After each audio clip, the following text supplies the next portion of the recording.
Morning दोस्तों, आप सभी का स्वागत है हमारे यूट्यूब चैनल श्रेणेश्वर एजुकेशन वाला पर।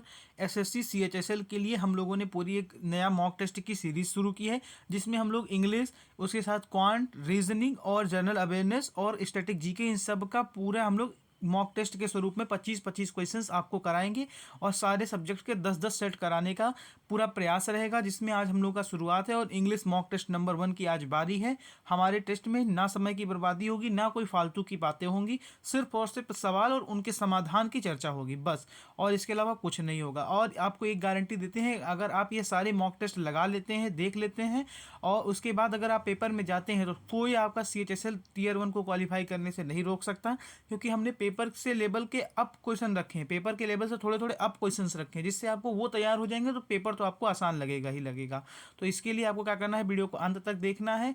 वीडियो पसंद आ जाए तो लाइक करना है, अपने उस दोस्त के साथ जो सीएचएसएल की तैयारी कर रहा है शेयर करना है और बिना डरे पेपर देने जाना है। चलिए बिना वक्त गंवाए वीडियो को शुरू करते हैं।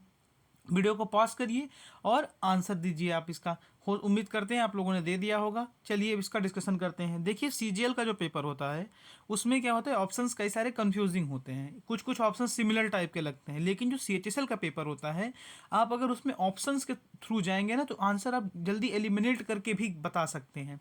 खैर अगर आपको आंसर सीधे पता है तो बहुत अच्छी बात है, लेकिन अगर आपको नहीं पता है ना, फिर भी आप एक ट्राई कर सकते हैं सीएचएसएल के पेपर में। देखिए पहला शब्द लिखा हुआ है असर्शन, इसका हमको सिनोनिम बताना है। सिनोनिम मतलब समानार्थी पर्यायवाची शब्द। अब आपको असर्शन का मतलब अगर नहीं पता है, तो अगर पता है तो बहुत बढ़िया बात, नहीं पता है तो कैसे करेंगे। तो देखिए डिस्कशन और रिजेक्शन कहीं ना कहीं एक ही के दो स्वरूप मिल रहे हैं। और देखिए एक देखिए कॉन्टिन्यूएशन, ये तीनों शब्द तो कहीं ना कहीं अपवाद स्वरूप लग रहे हैं, क्योंकि असर्शन का मतलब होता है कुछ कहना, कुछ डिक्लेयर करना, कुछ बल दे करके कहना। तो कहने से रिलेटेड सिर्फ और सिर्फ इसमें एक ही शब्द हमको दिख रहा है, वो क्या है, डिक्लेरेशन, किसी चीज को डिक्लेयर करना, किसी चीज को बताना। और असर्शन का मतलब भी होता है किसी चीज को कहना, बल दे करके कहना। तो डिस्कशन रिजेक्शन से तो कोई लेना देना ही नहीं है। अब बचा कॉन्टिन्यूएशन। अब कॉन्टिन्यूएशन में कॉन्टिन्यू शब्द से मिल करके बना है, तो कॉन्टिन्यू एक जारी रखने को प्रक्रिया कहलाती है, तो उससे कहीं भी लेना देना नहीं है। अगर आपने रूट वर्ड की सीरीज नहीं देखी तो अभी भी टाइम है, जाकर के देख लीजिए। उसमें इन सब शब्दों को हमने तोड़ तोड़ कर बिल्कुल बता दिया है। वहां से ही हमने कॉन्टिन्यूएशन को कॉन्टिन्यू से हमने आपको बताया अभी कि कॉन्टिन्यू से मिल करके बना है। कॉन्टिन्यू का मतलब होता है जारी रखना।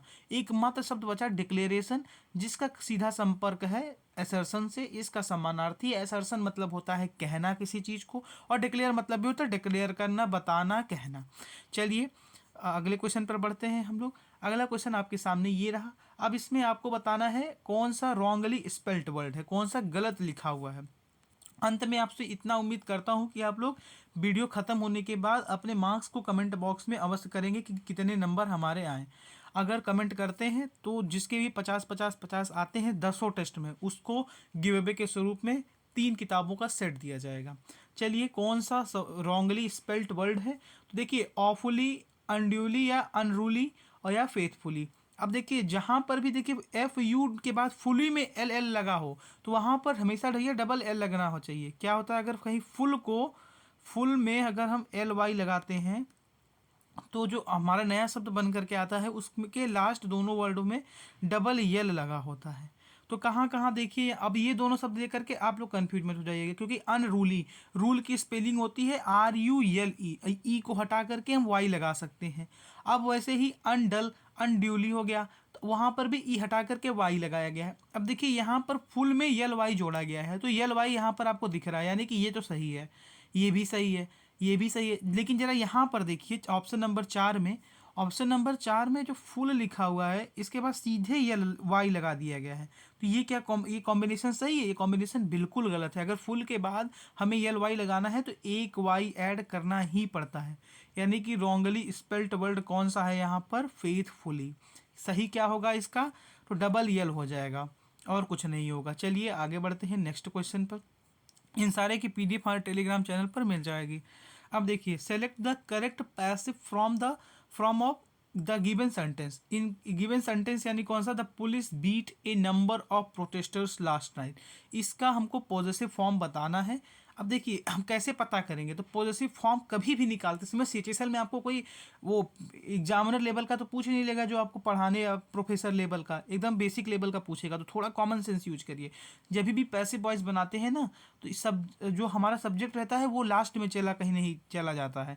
तो यहाँ पर क्या लग रहा है, देखिए ए नंबर ऑफ प्रोटेस्टर्स, इसमें क्या कहा गया है कि the police beat a number of protesters last night, police ने प्रोटेस्टर्स को लास्ट नाइट में क्या किया, मारा।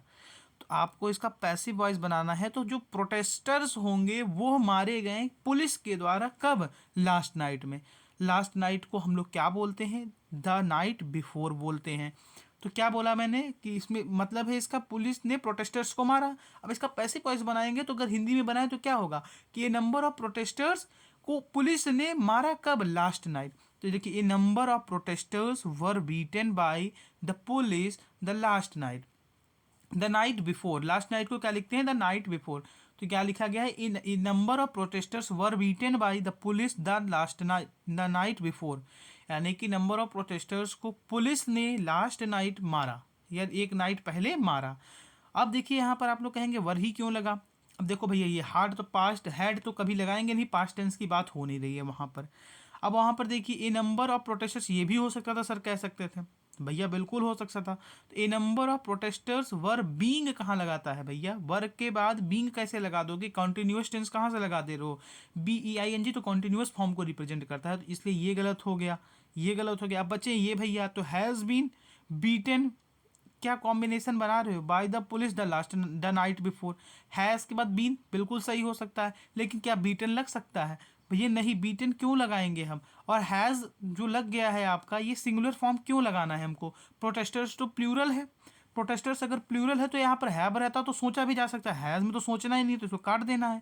तो प्लूरल कहाँ पर बचा भैया, वर ही बचा, वर के बाद हमने बीटन भी लगाया, सिंपल सा रूल है, लगा दिया हमने और आगे बढ़ गए, इससे हमारा चौथा सही हो गया। चलिए नेक्स्ट क्वेश्चन पर बढ़ते हैं। अब देखिए लिखा है select the most appropriate meaning of the given idiom, idiom है ये अप इन आर्म्स, हाथों, अप इन आर्म्स, आर्म्स को उठाना। अब देखिए कब आर्म्स उठाओगे, जब आप किसी चीज़ के गुस्सा होगे, किसी के अगेंस्ट रिटेलिएट करोगे या कुछ आप विरोध करोगे, तो give a fighting eight and surrender, भाई सरेंडर के केस में हम आर्म को उठाएंगे कहाँ, डिवाइड इनटू आर्म्ड ग्रुप्स। अब आर्म्ड ग्रुप में डिवाइड कहाँ हो जाएंगे, थ्रो अप आर्म्स इंजॉय, खुशी खुशी में आर्म को फेंक देंगे, ऐसा कुछ तो हो नहीं, आर्म को उठाए हैं, फेंकने की तो बात ही नहीं है। तो पहले तो लास्ट ऑप्शन को ऐसे कर दो, कट कर दो, divide into armed group, armed group में बंटने से क्या मतलब है, आर्म्स का हाथ, हाथ में क्या आर्म उठा करके बटोगे, ऐसा तो है नहीं। गिव फाइटिंग एंड सरेंडर, क्या फाइट करो फिर सरेंडर कर दो तो आर्म उठाओगे भैया, सरेंडर के टाइम में उठाओगे, या तो फाइट कर लो या तो उठा लो। अब लेकिन यहाँ पर जो इडियम्स होता है इसमें कोई डायरेक्ट रिलेशन नहीं होता है, तो अप इन आर्म्स माने कि हथियारों को उठा लेना। तो क्या होना, जब आदमी किसी चीज़ के अबाउट बहुत गुस्सा होता है, एंग्री होता है, तो उस टाइम पर वो क्या करता है, हथियारों को उठाता है, या गुस्सा प्रदर्शित करने के लिए अपने हाथों को मुट्ठी बांध के उठाता है। तो सिंपल सा इसका मीनिंग है एंग्री अबाउट समथिंग। उम्मीद करते हैं आपको समझ में आया होगा। चलिए नेक्स्ट क्वेश्चन है, ये आपका कंपैरिजन से रिलेटेड क्वेश्चन है। इसमें आप लोग देख लीजिए, ये 1 भरना है आपको, 2 भरना है, 3, 4 और 5। तो देखिए 1 क्या पूछ रहा है। अब आपको इसमें थोड़ा सा बहुत आसान आता है कंपैरिजन, चाहे एसएससी सीजीएल का हो या चाहे सीएचएसएल का हो। Smartphones have been an essential part of our lifes and there, अब भैया देयर क्या, ये हमारे लाइफ के पार्ट हो चुके हैं, ठीक। अब आगे थोड़ा सा पढ़ना पड़ेगा, and their dash uses is now impacting human behaviour. उसका कौन सा यूज, क्या एक्सीडिंग यूज, कभी भी एक्सीडिंग लगाएंगे, कभी नहीं लगाएंगे हम लोग। क्या एक्सीड सिर्फ लिख दें, नहीं भैया, एक्सीडिंगली तो कोई शब्द ही नहीं बनाते हो भैया, एक्सेसिव यूज ही तो बोलोगे कि मोबाइल फ़ोन का एक्सेसिव यूज हमारे बिहेवियर को इम्पैक्ट कर रहा है। अब समझिए, आपका इसका आंसर हो गया 2 नंबर। अब चलिए इसका नेक्स्ट पार्ट आपको दिखाते हैं। बोला गया है कि सेकंड में क्या भरा जाएगा, सीरियस, सीरियसनेस, सीरियस या सीरियसली। अगेन देखिए सेकंड में हमें क्या भरना है, we need to dash think about digital detox. हमें क्या, हमें नीड है, हमें ज़रूरत है किसके बारे में, डिजिटल डिटॉक्स के बारे में, सीरियस होकर के सोचने की, सीरियसनेस के होकर के सोचने की, या सीरीज या सीरियसली। अब आप बताइए इसका आंसर क्या है भैया, आंसर इसका बताइए जरा आप लोग क्या है। तो इसके हमको ज़रूरत है सोचने की, कैसी, सीरियसली हमें सोचने की इस टॉपिक पर ज़रूरत है। कैसी? सीरियसली सोचेंगे तभी हमें उसका आंसर मिलेगा। Select the most appropriate, third में क्या, मैनी, द, ए, एनी, क्या भरना है थर्ड में? थर्ड में क्या है? we need to seriously think about digital detox. Yes, the concept of disconnecting with dash world. कौन से वर्ल्ड में? वर्चुअल वर्ल्ड के लिए क्या लगाएंगे हम लोग? A virtual world, the virtual world, या क्या लगाएंगे? पहला ऑप्शन है many, the, any, A.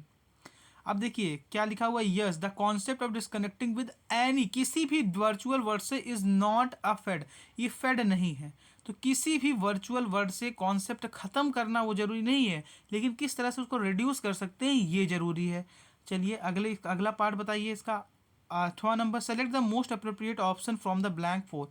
To taking, takes, to take और टेकन। चौथा क्या पूछ रहा है आपसे? फेड, फुल स्टॉप के बाद, it is the need of the और today the global brand director of the smartphone Vivo in his speech nudged all smartphone users dash a step backward and think. क्या करने को भैया? Step backward करना, एक step पीछे लेना है। तो स्टेप पीछे लेने के लिए हमें क्या लगाना पड़ता है? तो स्टेप बैक, टेकन बैक बोलते हैं ना हम लोग। कभी कभी इसमें अगर आप वो रीडिंग करते हैं ना तो आप इसे सीधे मतलब निकाल सकते हैं कि भैया बैक हमको कौन सा स्टेप लेंगे, टेकन वाला ही तो लेंगे। क्या हम लोग अभी ऐसा बोल सकते हैं, Vivo in his speech nudged all smartphone users, उसके बाद to taking back, taking back कौन सा शब्द बन रहा है? तो taken back steps and think he said dash inverted comma let's dash our mobile and place the be closer and nearer to our loved one, कि हमारा जो मोबाइल है वो हमारे लव्ड वन, हमारे अपनों से हमें क्या दूर कर रहा है। तो इसके बारे में हमें हमें भैया स्विच ऑफ करना है। क्या करना है? Let's switch off our mobile, हमें अपना मोबाइल क्या कर देना है? स्विच ऑफ कर देना है, बंद कर देना है, और अपने बीलव्ड वंस के साथ में टाइम स्पेंड करना है। तो सिंपल सा आंसर रहा कई सारे क्वेश्चंस का, कुछ भी कंफ्यूजिंग नहीं है, सिंपल सा। पहले में आपको बोल रहा है कि smartphones have become an essential part of our lives and their excessive usage is now impacting human behavior. We need to seriously think about digital detox. Here's the concept of disconnecting with any virtual but किसी भी virtual word से, not just a fad, it is the need of the all today. The global brand director of the smartphone Vivo in his speech nuked all smartphone users to takes back a step backward and think, he said, let's switch off our mobiles and place to be closer and nearer to our loved ones. कुछ confusing अगर आपको लगा हो तो comment box में अवश्य करिएगा। अब देखिए फिर एक सिनोनिम्स वाला भैया वर्ड आ गया। अब इसको हमको कैसे भरना है? तो इसका आपको अब आप इसका आंसर कमेंट बॉक्स में दीजिए। जो जो देता है उसको बहुत अच्छा बात, जिनको नहीं देता है उसको हम जल्दी से इसका आंसर बताते हैं। तो इसका नाम देखिए, इसका सीधे सीधे आंसर है डिसीट। इसका आंसर है डिसीट। अब कैसे पता किया? देखो भैया, ये तो सिंसियरिटी से कोई लेना देना नहीं है इस शब्द का, ग्यूल्यू का, और सरफेट से भी कुछ नहीं लेना देना, इंट्यूशन से तो कुछ लेना देना है नहीं। तो इसलिए इसका सिंपल सा एक ही मतलब बचता है। इसका डिटेल डिस्कशन हम लोगों ने ऑलरेडी रूट वर्ड वाली वीडियो में कर चुके हैं, इसलिए ज़्यादा डिटेल डिस्कशन नहीं करेंगे। चलिए क्वेश्चन नंबर 11 पर बढ़ते हैं, क्योंकि वीडियो की लेंथ जितनी ज़्यादा लंबी होती है उतने आप लोग कम व्यूज़ देते हैं। देखिए, select the most appropriate option to substitute the underlined segment in the given sentence. अब देखिए इसमें एक अंडरलाइन सेगमेंट है, उसका हमें करेक्ट आंसर देना है। अंडरलाइन सेगमेंट आपके सामने ये है कि टू बी ड्यूरेबल एज, तो Lenovo has launch ThinkPad 11 fold, the world's first foldable laptop which is claimed to be so durable edge. तो सो के बाद एज तो लगता नहीं है, एज ड्यूरेबल एज हो सकता है, क्योंकि एज के बाद एज लग सकता है। तो किस ऑप्शन में एज ड्यूरेबल एज है पहले तो ये चेक करिए। पहले ऑप्शन में तो भैया मोस्ट ड्यूरेबल एज, तो ये तो ऑप्शन गलत है। वेरी ड्यूरेबल एज क्या होता है? To be very durable edge, ऐसा भैया एज ड्यूरेबल एज होता है, जैसा कि वैसा। एज के साथ हमेशा एज लगता है, तो सिर्फ और सिर्फ 4 ही ऑप्शन में एज ड्यूरेबल एज है ही, इसीलिए इसका करेक्ट आंसर 4 नंबर हो गया। 12th क्वेश्चन की तरफ बढ़ते हैं। लिखा है, if the video clips if the video clip of the murder had not been shared on social media the world would likely have renamed.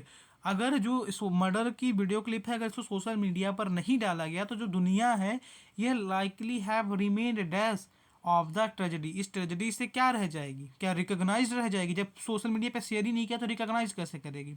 Unconfirm, भैया कन्फर्म अनकन्फर्म का जब डालोगे तभी तो उसे पता चलेगा। क्या री ओन्ड हो जाएगी, री ओन कर लेगी कोई चीज़ को, तो नहीं भैया। हैव रिमेन्ड अनअवेयर, उसके बारे में क्या रह जाएगी, अनअवेयर रह जाएगी, उसके बारे में उसे पता ही नहीं चलेगा। सोशल मीडिया पे जब तक हम लोग मर्डर की क्लिप नहीं डालेंगे जब तक दुनिया को उसके बारे में पता ही नहीं चलेगा। नेक्स्ट क्वेश्चन पर बढ़ते हैं, क्वेश्चन नंबर 13। अब बताना है यहाँ पर एंटोनिम्स यानी कि विपरीतार्थी शब्द यानी कि अपोजिट विलोम शब्द। अब भैया डिमोलिश मतलब क्या होता है, डिमोलिश मतलब तोड़ना, किसी चीज़ को ख़त्म करना। अब भैया डिमोलिश का मतलब तो तोड़ना हो गया, अब इसका मतलब क्या हो जाएगा, क्या चेरिश से इसका कोई लेना देना है। डिमोलिश का मतलब तो आपको समझ में आता है ना कि तोड़ना। अब सीधे सीधे इसका मतलब निकल रहा है कि क्या कंस्ट्रक्ट करना, किसी चीज़ को बनाना। डिमोलिश का एबोलाइज क्यों करेंगे, ये क्यों करेंगे, सिंपल सा मतलब इसका सीधे सीधे मतलब निकल रहा है कि डिमोलिश मतलब होता है तोड़ना, कंस्ट्रक्ट मतलब होता है बनाना। तो इसका राइट आंसर क्या हो गया, आंसर नंबर ऑप्शन नंबर 3। अगला क्वेश्चन, फिर अगेन कौन सा वर्ड रॉन्ग स्प्लिट है। अब देखिए यहाँ पर पॉपुलरली, बेगरली, सिंसियरली या ये जोसिलरली, इसका में कौन सा वर्ड रॉन्गली स्पेल्ट है। अब यहाँ पर आपको अगेन बताना है कि कौन सा वर्ड रॉन्गली स्पेल्ट है। अब यहाँ पर बताइए कौन सा वर्ड रॉन्गली स्पेल्ट है।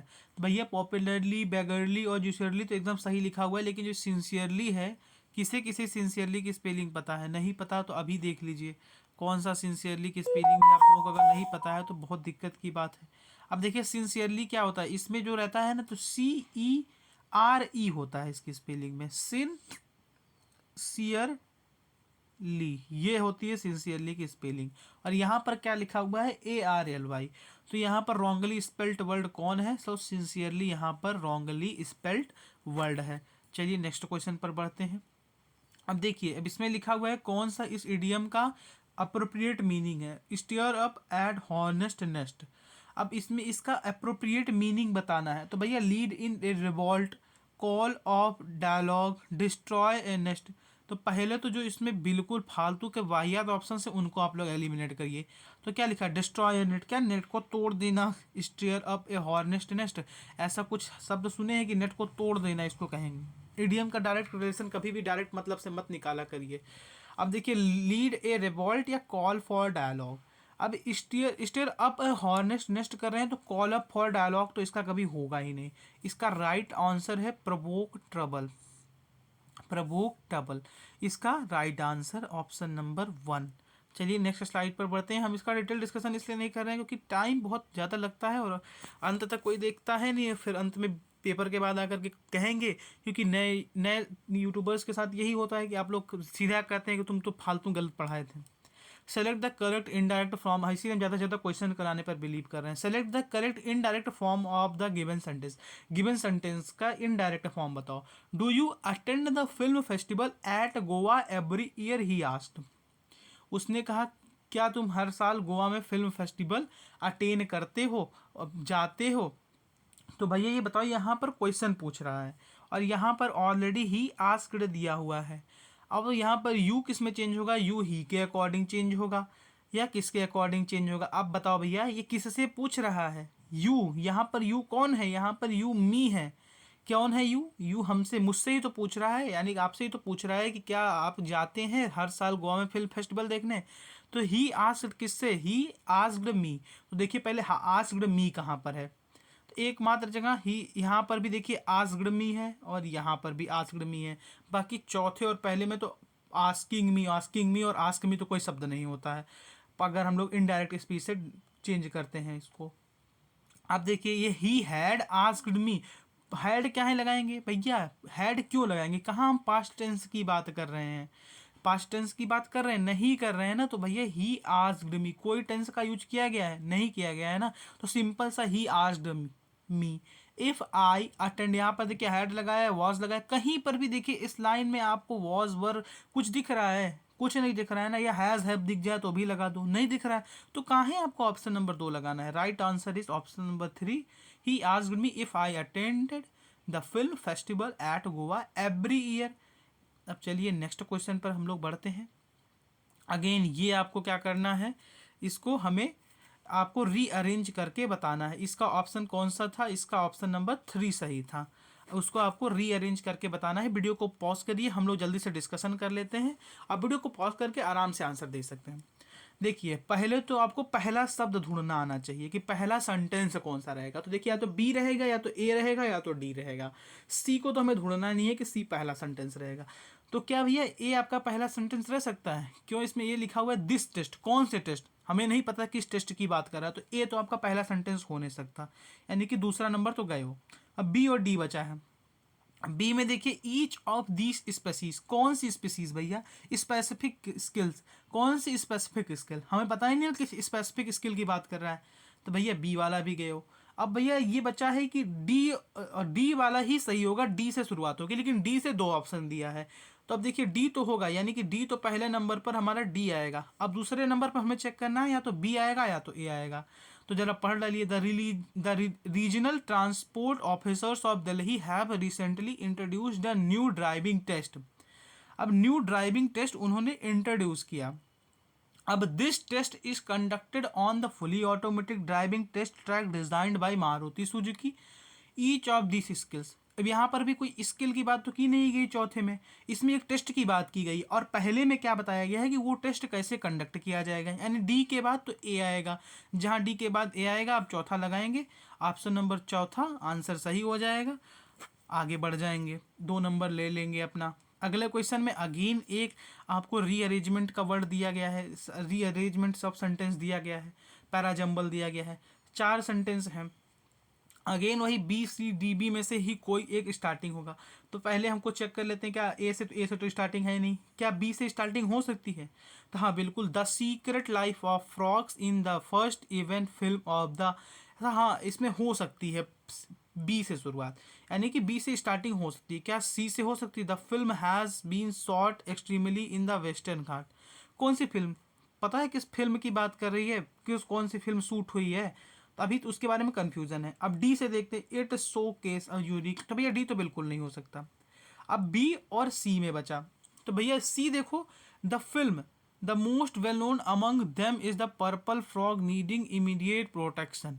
अब ये कौन से फिल्म की बात किया गया, तो यानी कि सी तो हो ही नहीं सकता। किस फिल्म की बात किया गया है, कौन सी फिल्म शूट हुई है वहां पर वेस्टर्न घाट पर, तो स्टार्टिंग तो बी से होगा, बी होगा। अब बी के बाद ऑप्शन भी देख लीजिए, सी आएगा ही आएगा। अब सी के बाद हमें पता करना है तो डी आएगा या ए आएगा। तो देखिए, the film has been shoot extremely in the western Ghat. It showcase unique species of frog which are certainly endangered. अब ये जो है, ये फिल्म क्या कर रही है, ये शो कर रही है यूनिक स्पेसीज ऑफ फ्रॉग्स को, यानी कि सी के बाद तो भैया डी आ जाएगा। तो सी के बाद डी आते ही ऑप्शन नंबर 1 सही हो जाएगा, आगे बढ़ जाएगा।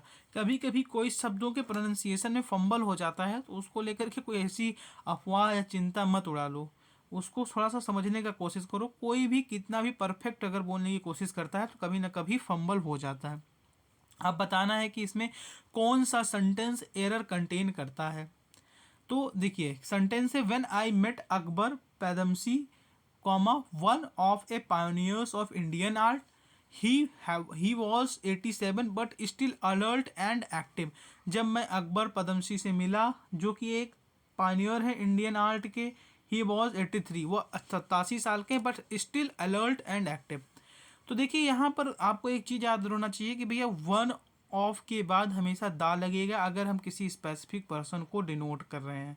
तो यहाँ वन ऑफ के बाद ए लगा हुआ है, तो सिंपल सा one of the pioneers of Indian art होगा। तो सिंपल सा जो चौथा ऑप्शन है वो यहाँ पर क्या है, गलत लिखा गया है। इसके जगह पर वन ऑफ द होना चाहिए, यानी कि राइट आंसर क्या है, चौथा है।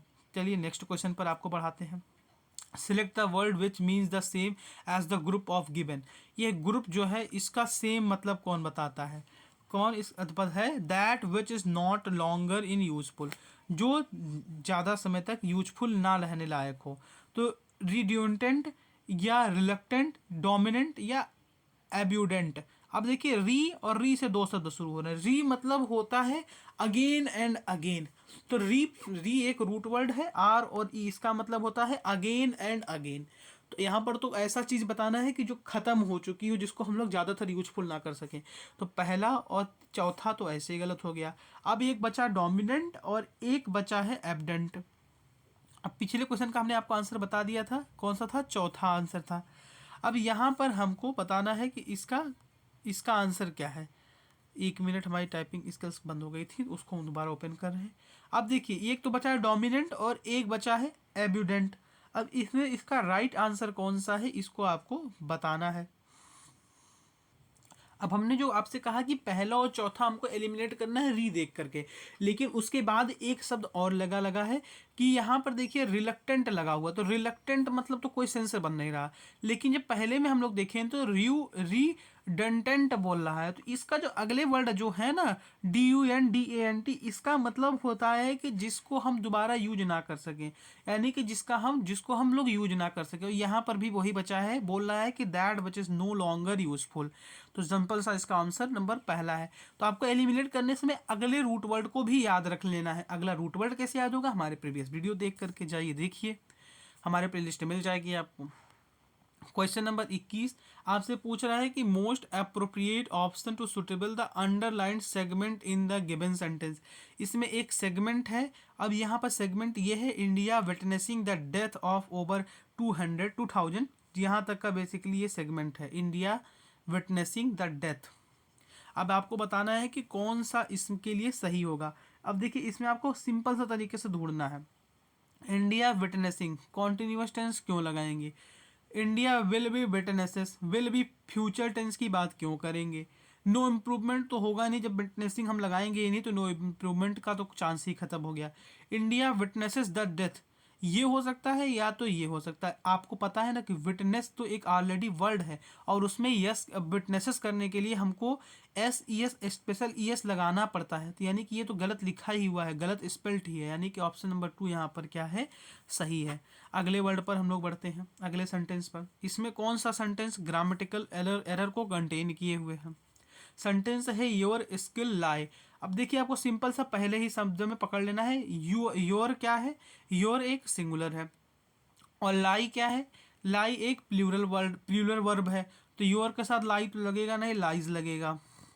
क्या लगेगा, लाइज लगेगा। तो यानी कि पहला ऑप्शन ही इसमें गलत लिखा हुआ है, जो कि आपके लिए राइट आंसर है। नेक्स्ट क्वेश्चन पे 23 नंबर पर बढ़ते हैं। सर्विलांस मतलब क्या होता है। सर्विलांस मतलब जहाँ पर चेकिंग करना, एकदम अलर्ट रहना। अटैक से कोई लेना देना है नहीं, इसका एंटोनिम बताना है हमें, विपरीतार्थी विलोम शब्द बताना है। तो अटैक से कोई लेना देना है नहीं। और विजिलेंस मतलब क्या होता है, विजिलेंस मतलब सेम ही मीनिंग का शब्द होता है, ये इसका सिनोनिम्स हो सकता था। लेकिन देखिए सर्विलांस मतलब बिल्कुल नज़र रखना, देखना। नेगलेक्ट मतलब क्या करना, उसे नेगलेक्ट कर देना, उसे बिना उसको अपने देखना ही नहीं, उसको नज़रअंदाज कर देना।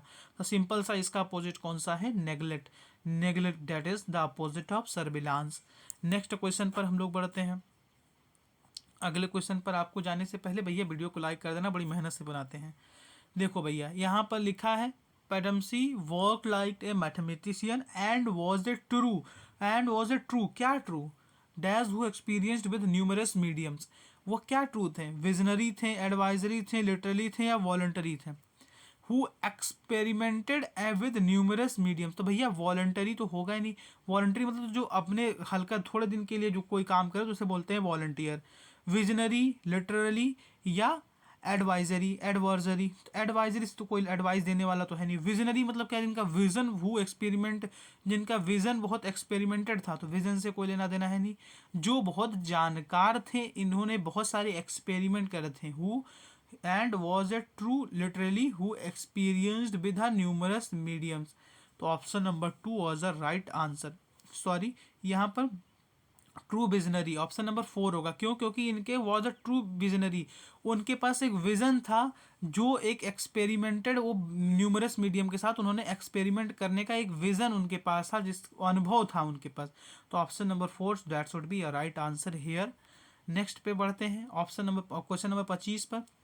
अब इसमें आपको ये समथिंग दैट इज जेन्युइन, इसका हमको बताना है क्या, वन वर्ड सब्स्टिट्यूशन। तो something that is genuine means authentic, जो ऑथेंटिक हो वही जेन्युइन होगा, यानी कि ऑप्शन नंबर 3। कमेंट बॉक्स में बताइएगा कि आपके 25 में से कितने क्वेश्चन सही हुए हैं, या तो 25 आउट ऑफ जो भी आपको बताना है वो बता दीजिएगा, या तो नंबर बता दीजिए 50 में से कितने आए।